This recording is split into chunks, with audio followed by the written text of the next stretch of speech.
Welcome to A Day in Her Life podcast. I'm your host, Ellie Rineck, and I'm fascinated by how other women get it all done. Today's episode is a bit different because today there is no guest, and I am going to share with you my day. I had intended to do this episode first, but when I started reaching out to guests, I had so much interest, I just jumped right into the episode with Ellie. So for our 15th episode, it felt like time to tell you about how I structure my day. I go deep into my morning routine and whether I'm a makeup in the morning person, how my mornings are sometimes the hardest part of my days, and how my husband and I sometimes end our date nights at the grocery store. I hope you all enjoy this episode and a glimpse into what makes my days work. If you have any questions, please feel free to reach out on Instagram or through the website adayinherlife.com. As always, if you're liking what you hear, please subscribe and rate the podcast wherever you're listening. Okay, let's have some fun.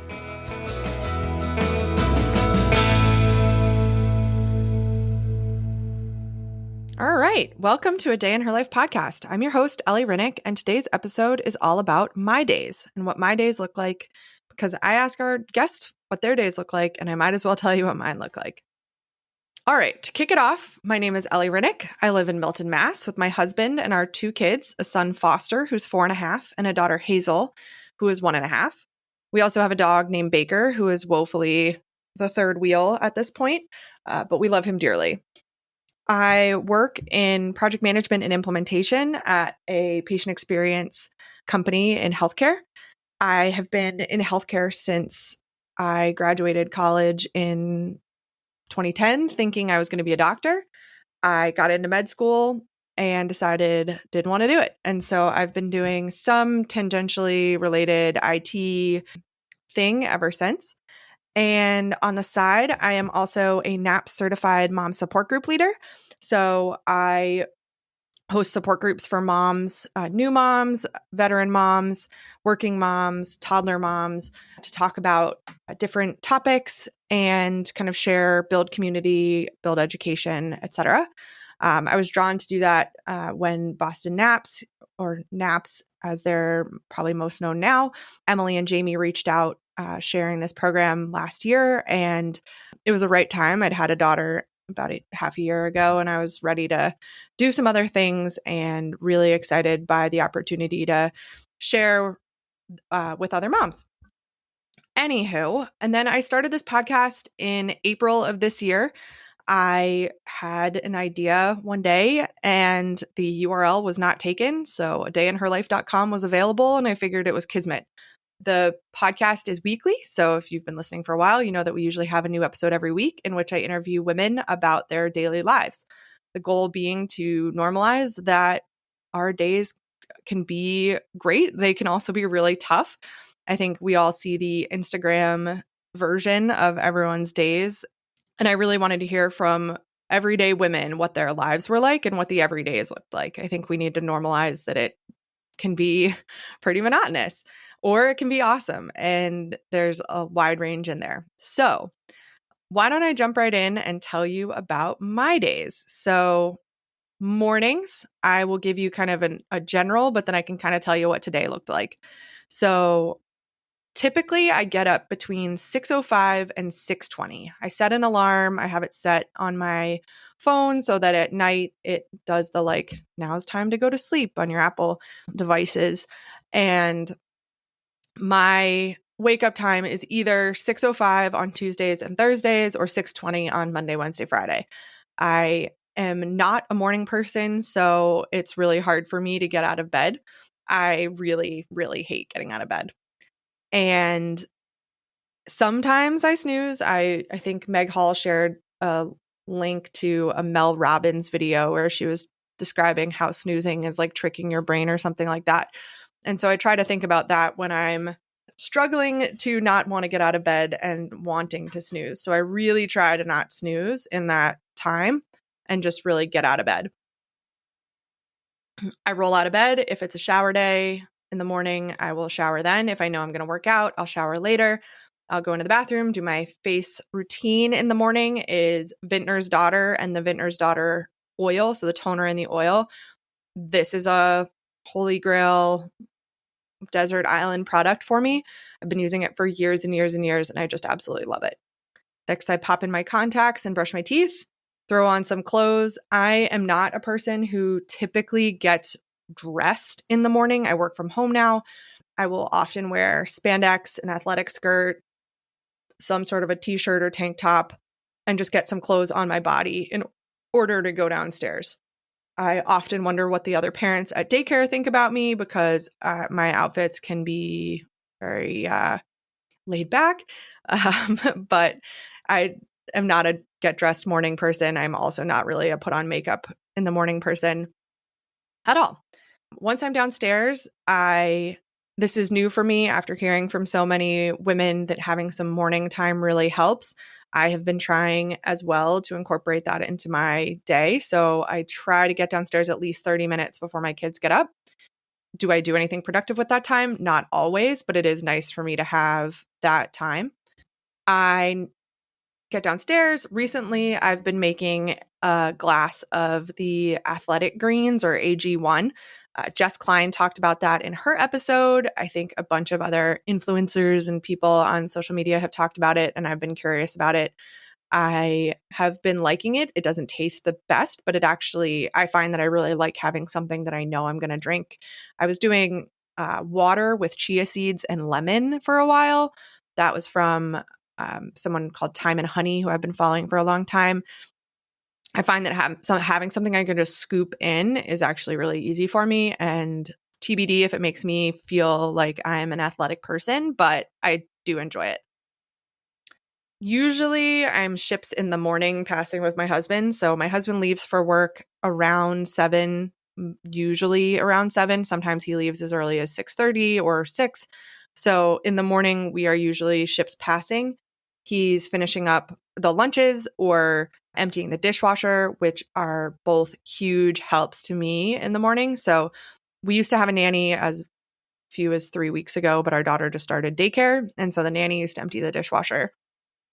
I found that trying to empty the dishwasher while my kids were asking me for various things during breakfast was just driving me up the wall. And so that was the nanny's responsibility. And now that the nanny's gone, my husband has taken that over, which I am extremely grateful for.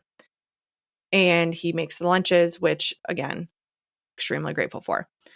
Once he leaves, he's usually gone before the kids get up. So I have a little bit of time for myself before the kids get up.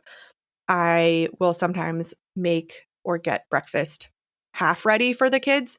I have found that if breakfast is on the table when my son gets downstairs, he will eat it, even if he wants to fight about what it is. If there's food there and it's food that he will eat, he'll just go ahead and eat it. So recently, I've been either defrosting pancakes or scooping out some overnight oats and giving him a little bowl of jelly that he can then scoop into the oats. And that's been great for me not having to fight with him as much in the morning, because really the mornings have been a struggle for me for the last, I'd say, probably since Hazel was born, but maybe a little bit earlier. It's just a really tough time in my house. And sometimes it's great. Some days just go so smoothly and there's no fights. And I love that. But then some mornings it's just brutal. And so I try to what is the best offense is a good defense. So I try to play as much defense on a bad mood as I can. Sometimes my son will wander down earlier than I'd like, but mostly he comes down or I go get him at 7. We have a ready to wake light in his room that allows him to get up and play. But sometimes if he hears us downstairs, he'll come down around 6:30. Is it frustrating? Yes. Is it the end of the world? No. If he comes down early, he is responsible for playing by himself, or he'll eat the breakfast that we've already started. If he doesn't get out of his room, I'll go into his room around 7 and get him up and ready to go. I would like to get him dressed before we leave his room, but again, that doesn't always happen. And sometimes he gets changed downstairs. And then I go get my daughter right after I get my son. So I usually go get him first, and then I ask him if he wants to go get up Hazel. Usually he does. So he'll go with me into her room, turn on the light, and say something really sweet to her. It's probably one of the most sweet times that they have throughout the day. And then I change her diaper, get her dressed, and bring her downstairs. She is delightfully snuggly in the morning, and sometimes she just wants to be hugged and held, which I totally love, but at the same time, sometimes need both hands. But she is usually just a delight in the morning. His attitude is usually more fickle. So right when we get downstairs, I usually try to feed them breakfast. So Foster loves overnight oats. I used to love the oats that the Wing made. So I don't know if anyone was a member of the Wing previously prior to their whatever they did, but their overnight oats were fantastic. And so I found a mock recipe of theirs a long time ago. And that's what I've been making for the kids and myself ever since. It's kind of coconut milk and oats and another milk. And then I mix in some maple syrup and some chia seeds, and it's just so good. So if there's overnight oats, if I've thought about it the night before, heaven forbid he asked for them and he didn't make them the night before because, if I made them the night before, I'll set those out with a little bowl of jelly for him to scoop in himself or some syrup next to him so he can do it. Because otherwise it'll be, Mom, I want more jelly. Mom, I want more jelly. And I don't need that. Sometimes I make pancakes. I make pancakes actually a lot. That's a pretty regular feature in our mornings. I make an oatmeal pancake recipe so it feels like I'm not just giving them flour and sugar, and the kids love them. I also will make huge batches of them and then freeze them. So all I have to do is take pancakes out of the freezer. That is one of my all-time favorite life hacks, is freezing basically any baked good because they come out of the freezer usually pretty good. I also will make eggs for the kids, hard-boiled eggs or scrambled eggs. They both love. So I have a few tried and true things that will get us through the morning, and some fruit will often round it out. I don't usually eat in the morning. I drink my AG1. I try not to eat too early in the morning. Sometimes I'll eat pancakes with them. I have a huge pancake soft spot, but that's one of the things I will usually eat. I usually eat once they're gone and kind of rep while I'm tidying up.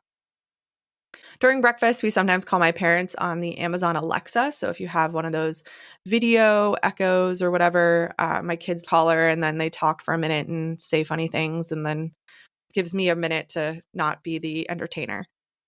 After breakfast, they will either play for a bit, draw, magnetiles, trucks, trains, or I'll try to get us out for a walk or scoot.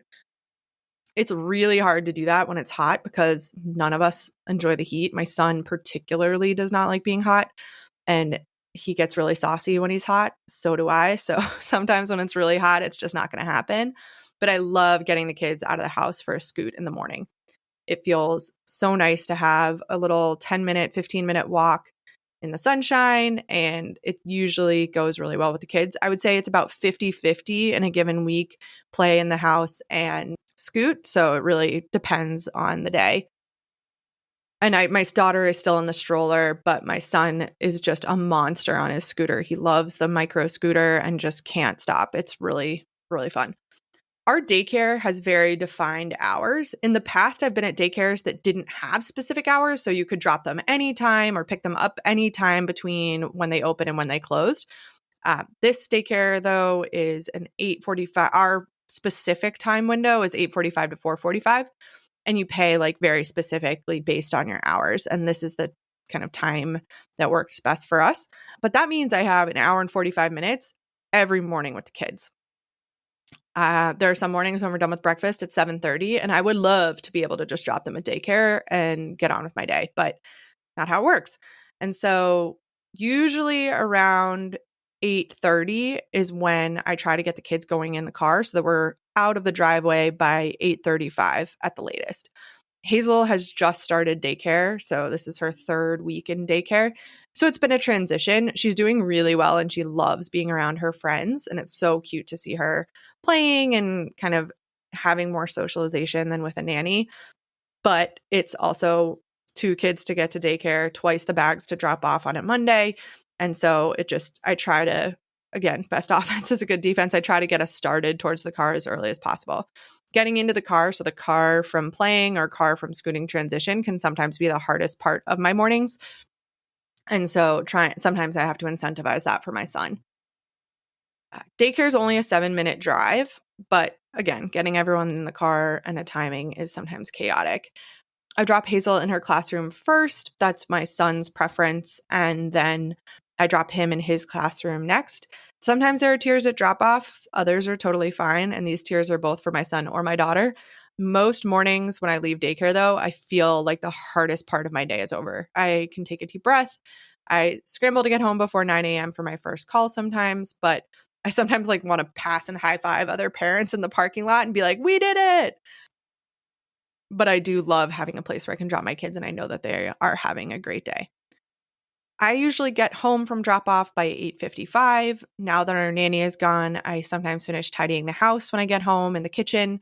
I might do a load of laundry depending on what is in the kids' rooms or what I might have noticed before the day got started. And then I go set up for work.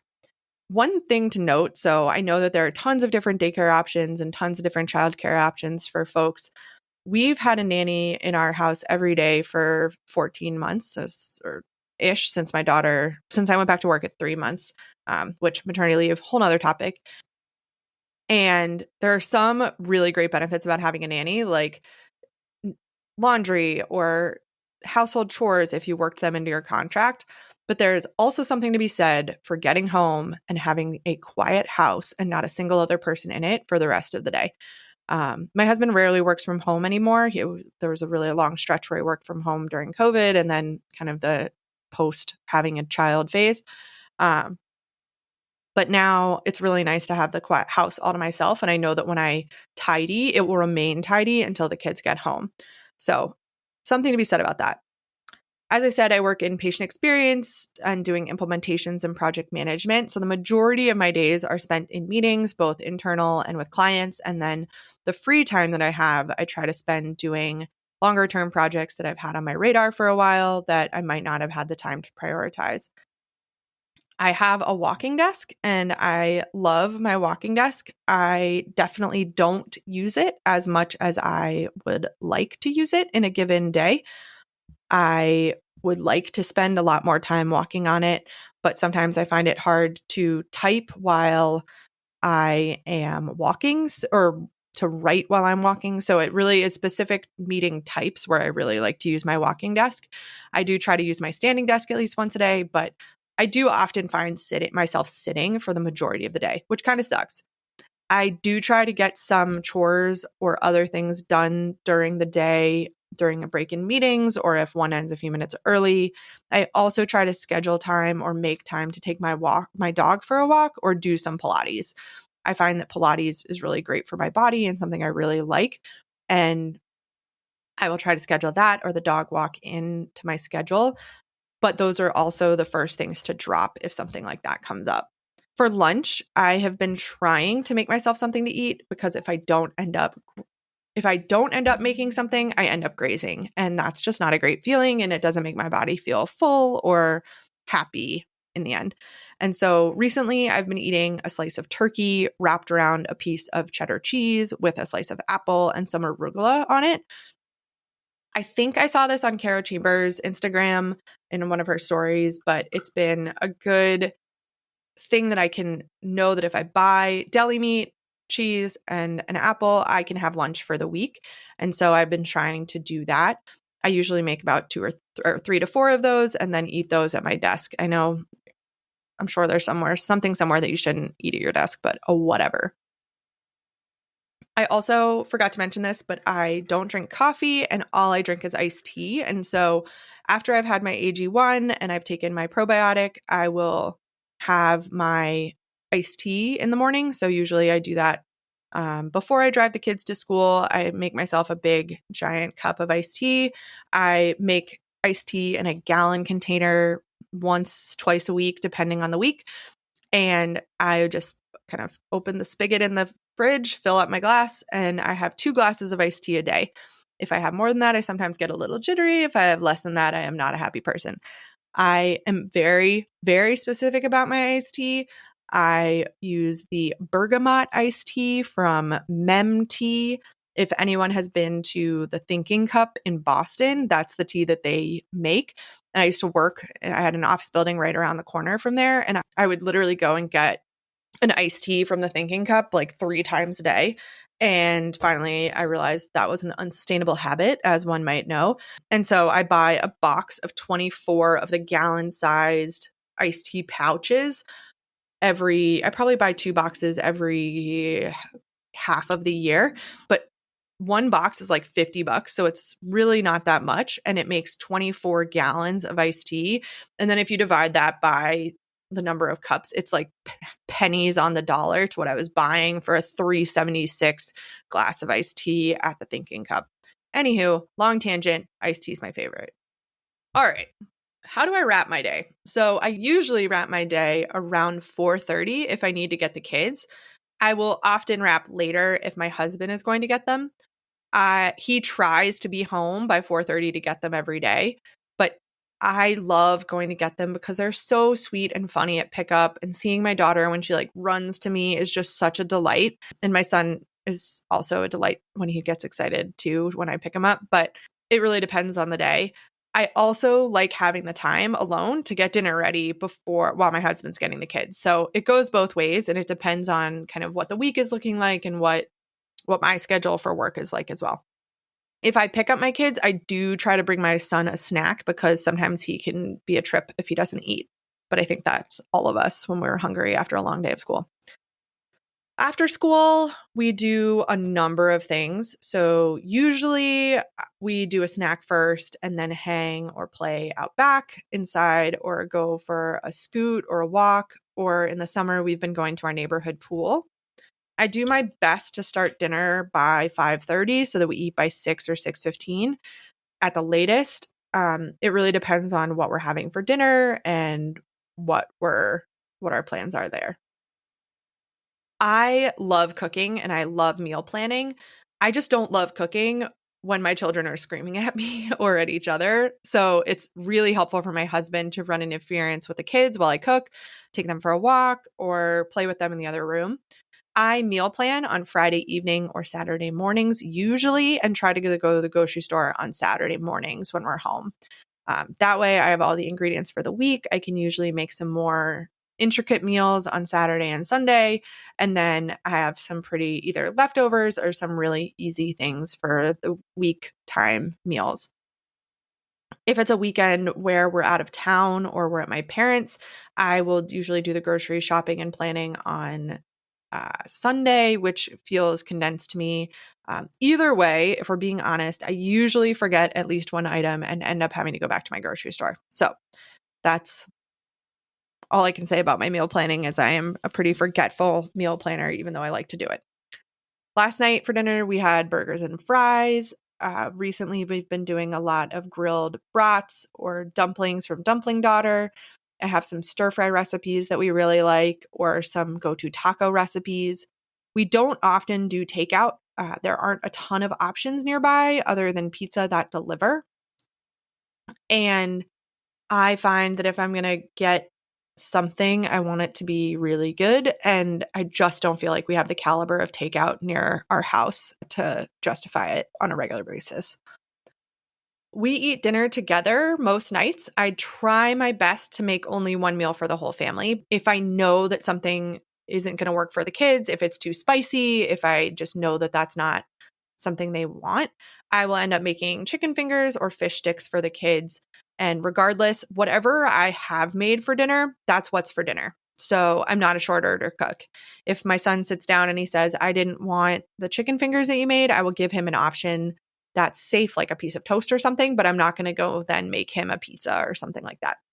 One thing I forgot to mention that we really also like to do for dinner is deconstructed salads. So I'll make a big salad for my husband and I, like a Cobb salad with chicken and tomatoes and avocado and beans and cheese and all of those things. And then I'll give my kids portions of those toppings, but not the salad. And they really like that. So we do family dinners most nights. It's really important to me as that was something that I grew up doing.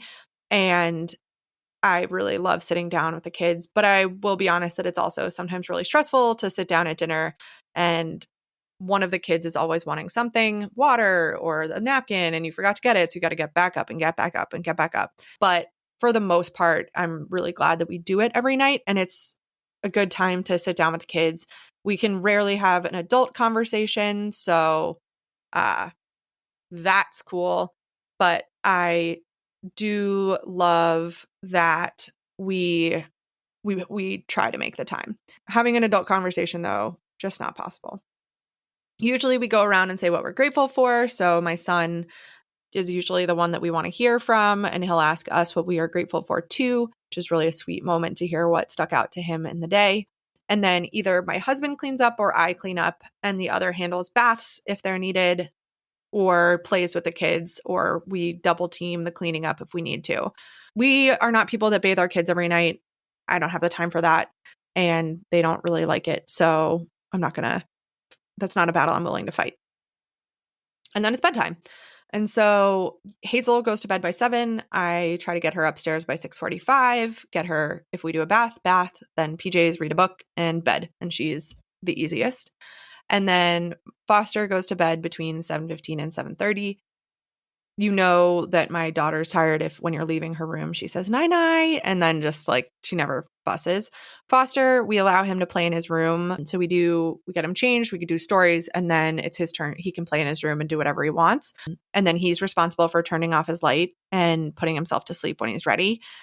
This took us a really long time to get to, but now that he's good at it, it is life-changing for me and my husband. We can put him to bed, we close the door, and we usually don't hear from him again. If something's really wrong, he'll call for us, but otherwise he plays pretty well by himself, knows to turn off his light, close his window shade if he was looking out the window, and that's been really great. This has also really helped us because my kids share a room at my parents' house when we're there on the weekends during the summer, and so my son can play in our room, and then when he's ready, he'll go bring himself to sleep. He usually listens to his Tony box or something, but it's pretty cool that he does that now, and really grateful. So once the kids are down, my husband and I finish tidying up or cleaning or kind of any around the house chores that we need to do, watering the plants, walking the dog. And then most nights, I would say, my husband has a few meetings at night. And so while he's doing that, I will usually edit my podcast, do work on my mom's group, do knitting or needle pointing, or listen to an audiobook. I absolutely love audiobooks. I usually listen to at least one at a time, and I'm often multitasking while I'm knitting or needle pointing or I'm cooking. I'll often have just one AirPod in. I use Libby or Libro FM, and I am sampling Scribd or Scribd right now for audiobooks, but I find that I can usually get what I want on Libby. Most people don't request the audiobooks as much as the physical books or the Kindle books, so I find that it's sometimes a shorter wait time for some of the books that I want. If we have spare time after his calls or before his calls, we'll try to watch a show together. We'll also try to sit outside if it's not a million degrees out. But right now we're doing a lot of inside time because it's been like 90 degrees and super, super humid. Right now we're watching The Lincoln Lawyer and The Crowded Room and Jack Ryan. We've also watched Jury Duty a little bit and trying to get back into that. But that's sometimes how we like decompress together. I try to be ready for bed by 10 with a goal of 10:30 being my like true lights out time, but that doesn't always happen. I'm usually the first one to go to sleep. And sometimes if my husband has a late call, when you're lying in bed and you know that someone's going to come into the room, but so you're kind of like anticipating it and just waiting for it to happen instead of going to sleep. That sometimes happens to me, which is so annoying. But anywho, I usually try to get upstairs for bed by 10:30, and my routine consists of the same. I do my teeth, contacts. I use my face stuff at night. I'm usually using the Augustin Spotter and then the Super Serum by Maya Chai. Been really loving those. And then I will either read or listen to an audiobook when I get in bed, and then lights out by 10:30. So what did my day look like this morning?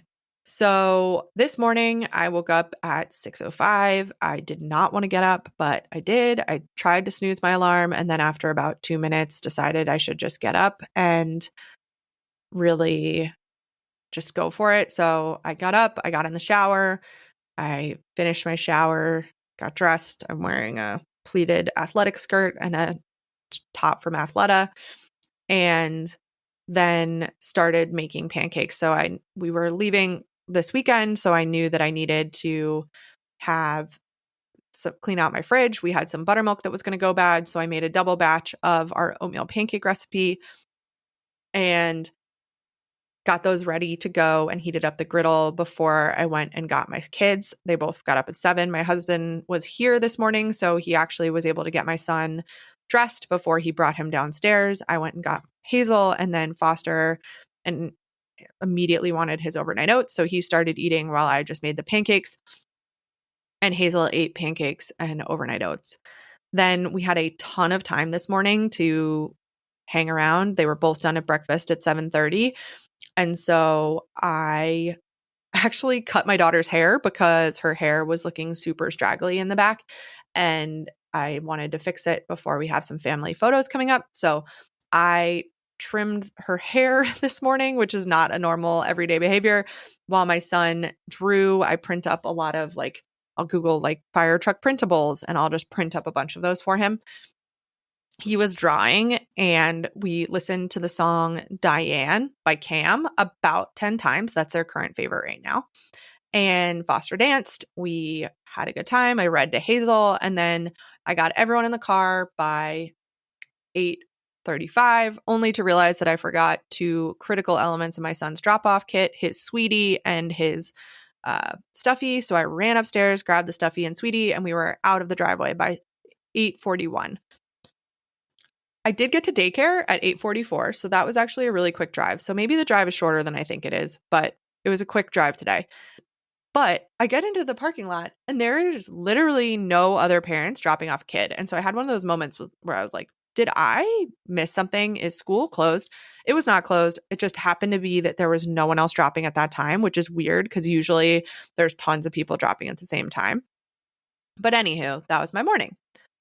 All right. So some of the other questions that I ask guests about, I will give you a little snippet. So how do I structure my days? So my work day, I usually try to structure my heavy thinking work between 10:30 and 2 p.m. I find that that's when my groove time tends to be. I personally feel like the 9 to 10 a.m. time frame is when I need to kind of get myself in gear and start thinking about the day more fully. I try to do a to-do list the night before. If I don't, I usually use that time to review emails that came in over the weekend. I am on G Suite for work, and I actually find it really hard to organize G Suite for work. I really had a routine with my Windows email, and so I'm really still struggling to get back to that Outlook flow that I had, if I'm being completely honest, and it's been a year. But anyways, I try to do my heavy thinking work between 10:30 and 2 p.m. because my groove time, I do find that I get a lot of meetings in there, which is fine, just how it is. But that's what I try to do. And I also try to schedule some focus time on my calendar to really allow me to do that. So yeah, that's how I structure my work days. How was the day that I described typical, or what was different about it? So I described that I'd cut my daughter's hair. That's not typical. I do cut my husband's hair since COVID. That has been something he just never started going back to a barbershop because he just doesn't have the time. And I can cut his hair in about 20 minutes and it looks pretty good. So pretty proud of myself for that. I would say that sometimes my days look more hectic. Today was actually really low key. The kids were in a good mood. We were listening to music and there was really no fight over going to school. A lot of the time I have to say to my son multiple times in the day before or in the morning, like, what are we going to do tomorrow? We're going to go to school. What are we not going to do? We're not going to fight. And so sometimes that helps. Sometimes it doesn't. And sometimes he just wakes up in a mood and I wake up in a mood too. So I get it. But the day that I described is pretty typical. And I'd say probably slightly atypical in the sense that we didn't go for a walk and it was a nicer day to go for a walk. Still really steamy and humid, but I would have liked to have gotten out for a walk with the kids. What does my ideal day look like? And how often does it happen? I would say my ideal day is an easy wake up from the kids, less fighting, and then includes an easy dinner or takeout or something where I don't have to cook as much and can actually enjoy the afternoon, evening time with the kids. I've really enjoyed going to the pool with my son because it gives us something to do. My husband's responsible for the dinner. And then when we get home, everyone's really tired and the good kind of tired, not the exhausted kind of tired. So that helps. I would say my ideal day happens probably once to twice a week, I would say. But overall, that's what I would say my ideal day would look like. What do you do in the day for yourself? So I usually try to do Pilates or go for a walk at some point. So I mentioned that Pilates is something I really, really love. I crave it for my body. I know when my body needs movement, and I don't think I was kind of into that. I didn't understand that as much until when March 2020 hit. Everyone was it was tough. I mean, COVID sucked. One thing that was a shining light in that for me was Cara Duvall Pilates would do Instagram live videos of her Pilates classes, and they would be live for 24 hours. So you could do them. And she did them, I think, 3 times a week. And I started doing them religiously, basically in March of 2020. And in that year, I really felt my body was in a great place. And I could tell when I didn't do Pilates and when my body needed that movement. And so I'm trying to get back to that place in terms of feeling really good in my body. And that movement is a really big part of that for me. And so my goal right now is to do Pilates at least twice a week. I am not there by any means, but I try to do it in the day for myself at least once a week. And then I usually try to walk at one point in the day. If it's raining, it might be on my standing desk. If it's not raining, it could be with my dog. And that's kind of my current schedule. I also, for myself, love to read or listen to an audiobook. So that's really relaxing for me. I have been trying to enjoy my mornings more by getting up early. But as I said, I am not a morning person. So sometimes getting up early feels more like torture than actually something I'm doing for myself, if I'm being honest. But I do find that if I have that time and I'm not just waking up when my kids are waking up, I am less likely to be triggered by their feelings or triggers. How do I stay organized? So we have a big acrylic calendar in our kitchen. I ordered it off Etsy. It is the calendar. So if you want to do anything in my family, it needs to be on the calendar. And I tried to color code it, doesn't work, but I do have everything is on there. And it's a monthly calendar. I redo it every month. And that's really what I do to organize the family. And then we have a Google Calendar, and I have all my Google Calendars on a widget on my phone. So I can see my calendar for my mom's group. I can see my calendar for my podcast. I can see my work calendar. I can see our family calendar. So I can see how everything overlaps. And that's really where I go as the source of truth for what's going on in a given day or week. Another thing I do to stay organized with my husband is I have a shared Apple Note that we can both add to and use it for our conversation. So if there's something that comes to my mind that I need to talk to my husband about, I just throw it in the note. And then when we have time to chat, we can chat about it. That's kind of another tip that we use. How do I make time for creativity in my day? So knitting, needle pointing, painting, those are all hobbies that I have that I just sometimes when I feel like I need to be creative, I will do. Knitting and needle pointing are more a repetitive motion, and I get the creativity out of choosing the threads and the pattern that I'm going to do versus the actual execution of it. I find it's really soothing to do the repetitive knitting motions over and over and over. So while it is creating a tangible outcome, it's not as like fluidly creative as painting or something like that.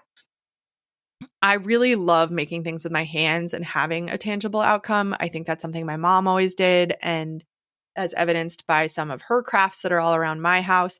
So I really think that that's something I learned from her and I really value.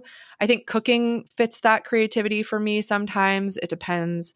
Meal planning does feel creative to me because I'm concocting what we're going to have for the week. And so those are some of the ways that I find creativity. On a given day, I usually do at least one craft at some point, whether it's once I've finished editing the podcast, I'll knit for a bit, or I'll in the car on the way to my parents' house on the weekend. I will needlepoint because that's an easy one. So those are ways that I fit it into my day. And I think Jamie said it in a recent podcast episode, like I make time for the things that I like, and those are things that I really do like and value. And so I've been making that time. How do I make time for relationships during the day? So this is an area we definitely need to work on. I love my husband dearly. He's a great father, and I really value having him as a partner. But right now, the transactional nature of the conversations we're having daily is not the like relationship sustaining conversations. Like, did you feed the kid? Did you feed the dog? Did you take out the trash? Like, those are not the how are you feeling and the deep things that we should be talking about, or like, what do you want to plan for this next year? We try to chat at night before bed or once the kids are down, but again, it's not always the right time to have a conversation. If he has meetings late, he's probably decompressing after a long meeting, or if I am tired and ready to go to bed when he's just kind of ready to talk, it's just not always the right time. And so being conscious of that is something that I've been trying to do. And so we try to chat at night, but it doesn't always happen. We also try to do date nights about once a month. I think it's been over a month since we've had one at this point. So we're also not the best at that, but we try. For date nights, I do love a good dinner, and I think we both enjoy food and the act of eating really good food. But I will say a lot of the time, I just like to do things with my husband without the kids around. So we'll go golfing or to the driving range, or many a time our date nights have ended at the grocery store, which is lame. But you know what? If you get a 5:30 dinner and you're done at 7, you have the babysitter until whenever, like, yeah, go to the grocery store, get what you need to get done so that you don't have to do it later, and you still don't have to put the kids to sleep. So that's, I think, a hack that we've sometimes done. I like doing things with my husband. So I think sometimes dinners feel like a forced time where you have to chat rather than like doing something. And that's, I think, what I miss the most about having 2 kids is the opportunity to just do something with your husband without the kids. Yes, we have a roster of babysitters that we love, and we know that dates are important, but there's also a level of guilt in wanting to spend time with your kids when they're little and they're fun. And so I think we just need to be better about making that time. And as I said, we use a shared note. So sometimes we'll put things on there and then we know we can talk about them when we're on our date or when we're together. And that at least makes me feel like I'm not missing something that I want to talk to him about. So anyways, in summary, love my husband, need to spend more time, just us, and working on that. How do we make time for relationship with friends? So friend time has been really hard recently. I have a group of great girlfriends. We try to do dinner monthly, but sometimes it falls to the side. I also try to walk with friends nearby when I can. We moved to this town in 2020, at the very, very end of 2020, and kind of just now in the last year, people are really coming out of their shells post-COVID. And like we couldn't even meet the other parents in our kids' daycares because we didn't drop them off at the same time. So now I'm starting to meet more friends in the neighborhood, which is awesome. And so having people to go on walks with nearby has been great. I also try to make time to go walk with friends if they live in neighboring towns. I used to live in an area where 2 of my really close friends were all in a mile. And so we were spoiled. And so now we're all, I think, more than 20 miles away from each other. So it's not as easy to do on the regular basis. What do I outsource? So I need to outsource cleaning because it's something I do not have time for and do not make the time for because I don't like it. Our previous cleaners, I tried to get it on a schedule so that it was on the days that my dog was at the groomer because my chic dog gets his hair cut on the first Friday of every month. And so I need to find someone to take him or someone to clean our house when he is not here so that he doesn't get in their way. I need a new one. So, a great place that serves Milton, let me know. So that's really the main thing that I outsource. We outsource our lawn mowing because my husband doesn't have time for it. I don't really outsource any grocery shopping anymore. I used to do a lot of Amazon Prime or Instacart. I find that they don't pick the vegetables to the standards that I would like. So I really only do that when I'm desperate. And now that they charge like $15 a delivery, I'm like less likely to want to do it. In that same vein, what's a ball that you let drop or are conscious of deprioritizing? So, cleaning, as I mentioned, is one of those things that I'm conscious about not prioritizing. Obviously, our house is not a pigsty, but I do, and it's tidy, but I don't love cleaning the bathrooms. And so I will clean them when I need to, but I usually don't do it as soon as I should proactively. And that's probably more of the problem. So I definitely let cleaning fall to the side, and I need to get a new cleaner. Other balls that I drop, I would say exercise is one thing that's a first thing to go. I'm trying to make that less of a ball that I drop intentionally. So working on that. And then I think my husband and I are not quick, but it's easy for us to just keep going and try to get the train on the tracks instead of making that time for ourselves. But so it's less of a conscious decision and more of we need to be more intentional about that is probably how I would say that. Yes. And then how do we budget or approach finances? So my husband uses Mint and I use Clover. So my husband has all of our finances tracked in Mint and has the budget set in there. And then he's responsible for bringing that to like our monthly discussion about it. And then I use Clover to track a little bit differently. I think it's a much better app than Mint. I find it way easier to use because it's really good at predicting things. However, it doesn't sync with all of my accounts, which I find very frustrating. And so that's really the drawback to Clover for me. All right. What is my favorite part of a day in my life? I would say the snuggles that I get from the kids in the morning are really, really great. I also love reading to my kids at night. So getting the moment to sit and snuggle them. I do also love our family dinners. And so I would say that's probably and then I love walks. So that's probably a cheat because I said so many, but it's my rules. So there you go. And then how can you follow me or learn more? Awesome.